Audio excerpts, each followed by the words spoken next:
Ipinagpasalamat ni Haruko na hindi na ban ang Shohoku basketball team matapos mangyari ang kaguluhan sa kanilang gym. Alang-alang kay Sakuragi at buong basketball team ay inako ni Mito at mga kaibigan niya, kasama si Ota, na sila ang nagsimula ng kaguluhan. Naparusahan ng eskwelahan ang grupo ni Mito at Ota pero baliwala lang yun sa kanila. Matindi na ang ginagawang practice ng Shohoku dahil papalapit na ang tournament. Kasama na rin nila si Mitsui na hindi mo aakalaing nawala ng 2 taon sa basketball dahil napakagaling pa rin nito. Ipinakita ni Ayako ang magiging format ng tournament. Kabracket nila sa grupo ang Shoyo, na pangalawa sa pinakamagaling na team. Una nilang makakalaban ang Muraday. Dumating na ang araw ng tournament. Dahil masyadong napaaga ang gising ni Sakuragi ay nag-jogging muna ito. Maswerte namang nakasabay ni Sakuragi si Haruko sa pagja-jogging. Nabanggit ni Haruko na malakas ang Shohoku team at kaya nilang manalo dahil nasa kanila ang 3 sa pinakamahusay na player sa distrito. Ito nga ay ang kuya niya na si Akagi. Sumunod dito ay ang maliit pero napakabilis na si Miyagi. At ang huli ay ang super rookie na si Keida Rukawa na pinabilib si Sendo at ang buong Ryunan team. Kasama din dito si Mitsui na hindi pa rin maitatanggi ang husay nito sa basketball. Nabanggit din niya si Sakuragi na bagamat baguhan pa lang sa basketball ay sinabi niya dapat niyang patunayan ang kakayahan niya sa paglalaro ng basketball. Ilang sandali na lang ay magsisimula na ang laro. Dumating naman ang Ryunan team para panoorin ang kanilang laro. Naunang lumabas mula sa kanilang dugout ang Muraday. Sumunod naman ang Shohoku. Nagsimula na ang laro pero napansin nila Usmi na hindi kasama sa starting 5 sila Rukawa at Sakuragi. Tinanong ni Sakuragi si Coach Anzai kung balak na naman siya nitong ibangko. Sagot ni Coach na parusa sa kanila yon dahil sa ginawa nilang pakikipag-away. Nagsisiya naman silang apat kung sino ang nagpasimula ng gulo. Inawat sila ni Ayako dahil nalamangan agad sila ng malaki ng Muraday ng ganon kabilis. Napansin naman ni Hikoichi ang 2 bagong player sa Shohoku. Wala daw ito sa kanyang record at hindi niya nakita nung practice game nila. Hirap na hirap pa rin ang Shohoku. Si Akagi lang ang kanilang naaasahan. Alam naman ng Muraday na siya lang ang gumagawa sa team kaya matindi ang ginagawa nilang depensa dito. Binigyan pa nila ng hard foul si Akagi. Hindi naman nagustuhan ng 4 na parang minamaliit ang team nila kaya naman mula sa bench ay umuusok na sila sa galit. Kahit ang team Ryunan ay nararamdaman ito. Nagkita naman sa labas sila Sendo at ang ace player ng kainan na si Maki. Tinanong ni Sendo kung sino ang mananalo sa laban ng Shohoku. Sagot naman ni Maki na wala siyang pakialam kung sino ang mananalo o ang makakarating sa finals. Binalaan naman siya ni Sendo na malalakas ang team ngayong taon. Ipinagkibit balikat lang ito ni Maki. Muli na namang nakascore ang team ng Muraday. Nagmamakaawa na ang 4 kay Coach Anzai na ipasok na sila. Lumobo na ang lamang ng Muraday kaya naman tinanong ni Coach Anzai ang 4 kung nagsisisi na sila sa ginawa nilang pakikipag-away. Nangako naman silang lahat na magtitino na sila. At sa wakas nga ay ipinasok na ang 4. Naalala ng mga taga-Ryunan na player nga din pala ng Shohoku si Miyagi na sa pagkakaalam nila ay na-hospital nga ito ng matagal kaya hindi nila nakita sa practice game nila. Nasabi naman ni Usmi na parang pamilyar sa kanya ang number 14 sa Shohoku. Sinabi ni Sakuragi sa Muraday na tatalunan niya silang lahat. Pagkapasok pa lang ni Miyagi ay ipinamalas agad niya ang pambihirang bilis nito, at kasabay nun ang maganda niyang pasa kay Akagi na gumawa naman ng isang slam dunk. Nasundan pa niya yun ng isang steal, at pagkatapos ay behind the back pass papunta kay Mitsui.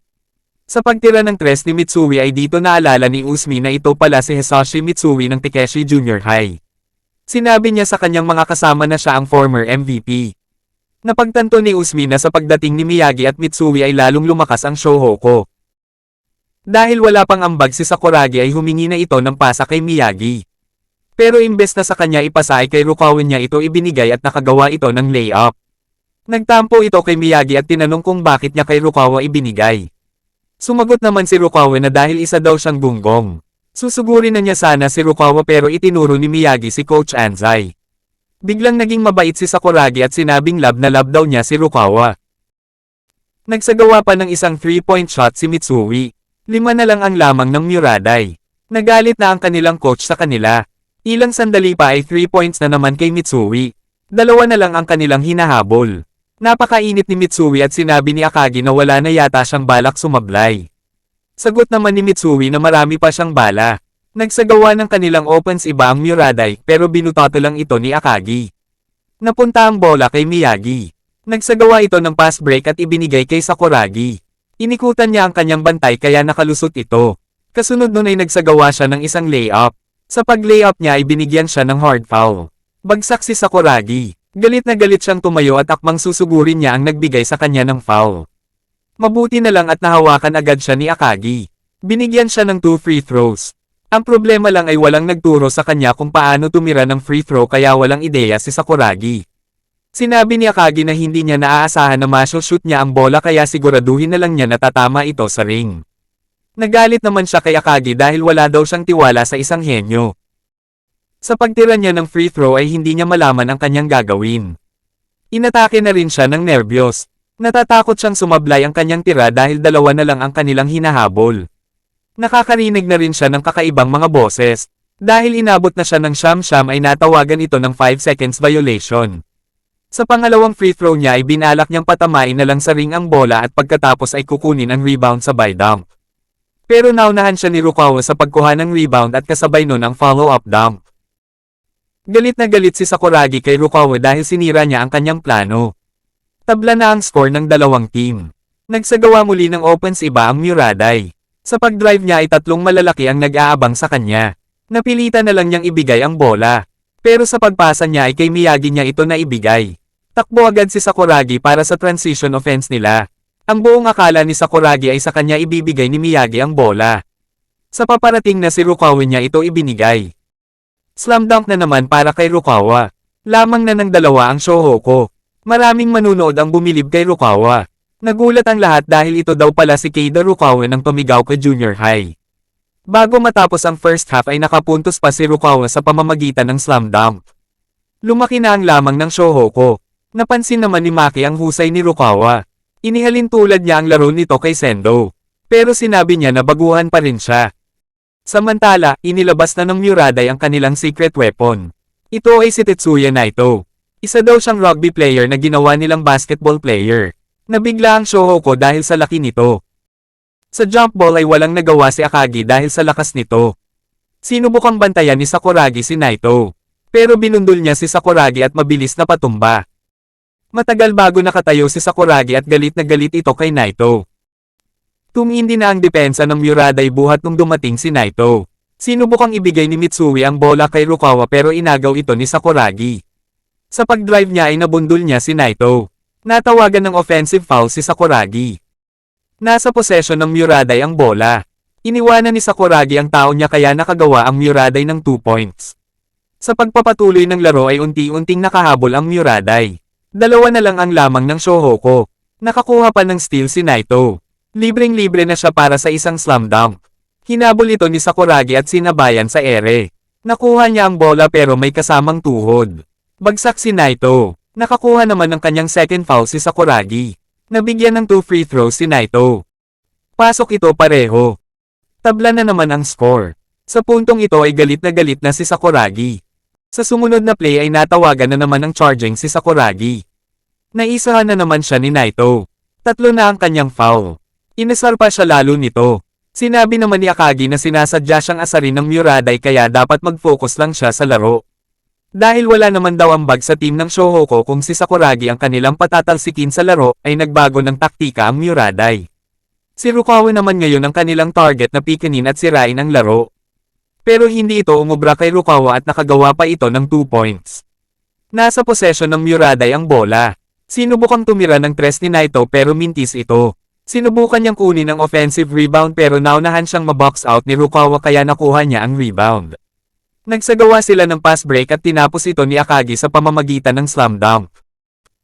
Bola ng Muraday. Pero na-steal ang bola mula kay Naito. 3 agad ang nagbantay kay Akagi. Nakita niya si Mitsui at ibinigay ang bola. Naiwanan ni Mitsui ang depensa ni Naito kaya nakagawa na naman ito ng 3 points. 11 na ang lamang ng Shohoko.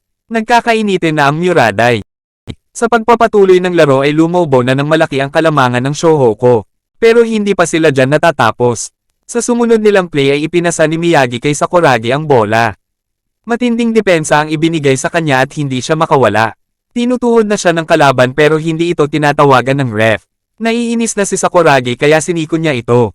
Nakita ito ng ref kaya tinawagan siya ng offensive foul. Pang-4 na niyang foul ito. Nagreklamo na siya sa ref pero binalaan pa siya na mabibigyan siya ng technical pag hindi siya nagtaas ng kamay. Kaya wala siyang nagawa at napilitan na lang siyang magtaas ng kamay. Mission accomplished na naman ang Muraday.